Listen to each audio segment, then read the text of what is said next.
تخلیق آدم علیہ السلام۔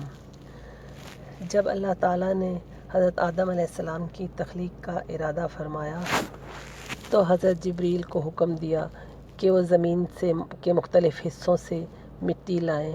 جب مٹی لائی گئی تو اس میں پانی ڈالا گیا، پھر یہ مٹی 40 روز تک اسی طرح پڑی رہی۔ جب حضرت آدم علیہ السلام کی تخلیق ہو چکی تو اللہ تعالیٰ نے سب فرشتوں کو حکم دیا کہ وہ حضرت آدم علیہ السلام کو سجدہ کریں۔ ابلیس کے سوا سب نے اس حکم کی تعمیل کی۔ اس حکم عدولی پر ابلیس کو روز جزا تک مردود قرار دے دیا گیا۔ حضرت آدم ایک عرصہ تک تنہا زندگی بسر کرتے رہے۔ ایک دن حضرت آدم علیہ السلام سوئے ہوئے تھے۔ جب بیدار ہوئے تو ان کے پاس ایک عورت موجود تھی۔ جب انہوں نے اللہ تعالیٰ سے سوال کیا تو جواب ملا، ہم نے تیرے جسم کی ہڈی سے اسے تخلیق کیا ہے اور یہ تیری زوجہ ہے۔ اللہ تعالیٰ نے حضرت آدم علیہ السلام کو ہدایت کی، اے آدم، تم اور تمہاری بیوی دونوں جنت میں جس طرح چاہو کھاؤ پیو، امن چین کی زندگی بسر کرو، مگر دیکھو یہ ایک درخت ہے، تم کبھی اس کے پاس نہ پھٹکنا۔ اگر تم اس کے قریب گئے تو ان لوگوں میں سے ہو جاؤ گے جو زیادتی کرنے والے ہیں۔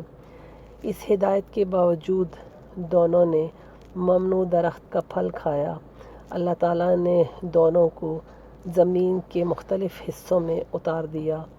حضرت آدم علیہ السلام نے اللہ کے حضور دعا کی، ہم نے اپنے ہاتھوں سے اپنا نقصان کیا، اگر تو نے ہمارا قصور نہ بخشا اور ہم پر رحم نہ کیا تو ہمارے لیے بربادی کے سوا کچھ نہیں۔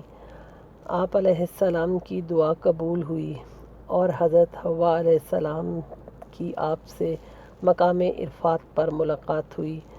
اسی مقام پر حج کا مقدس فریضہ ہر سال 9 ذی الحجہ کو ادا ہوتا ہے۔ اس تاریخ کو اس مقام پر حاضری دینے والے حاجی صاحبان کے گناہ معاف کر دیے جاتے ہیں۔ یہ فیضان حضرت آدم علیہ السلام اور حضرت حوا علیہ السلام سے شروع ہوا تھا اور تا قیامت جاری رہے گا۔ حضرت آدم علیہ السلام نے اللہ تعالیٰ سے کھانا مانگا تو اللہ تعالیٰ نے حضرت جبریل امین کے ذریعے 7 دانے گیہوں بھیجے۔ حضرت جبریل امین نے یہ 7 دانے حضرت آدم علیہ السلام کے ہاتھ پر رکھے تو انہوں نے پوچھا، یہ کیا ہے؟ حضرت جبریل امین نے جواب دیا، یہ وہی ہے جس کی وجہ سے تم کو جنت سے نکالا گیا۔ اس وقت ایک دانے کا وزن 1800 درہم کے برابر تھا۔ جب حضرت آدم علیہ السلام نے پوچھا کہ میں ان کا کیا کروں تو حضرت جبریل امین نے کہا، ان کو زمین کے مختلف حصوں میں پھیلا دو۔ انہوں نے ایسا ہی کیا۔ اللہ تعالیٰ نے زمین سے فصل پیدا کی۔ جب فصل پکی تو اس کو کاٹ لیا گیا۔ یوں کاشتکاری کا آغاز ہوا۔ حضرت حوا کے بدن سے صبح کے وقت لڑکا اور ایک لڑکی پیدا ہوئی اور اسی طرح شام کے وقت ایک لڑکا ایک لڑکی پیدا ہوئی۔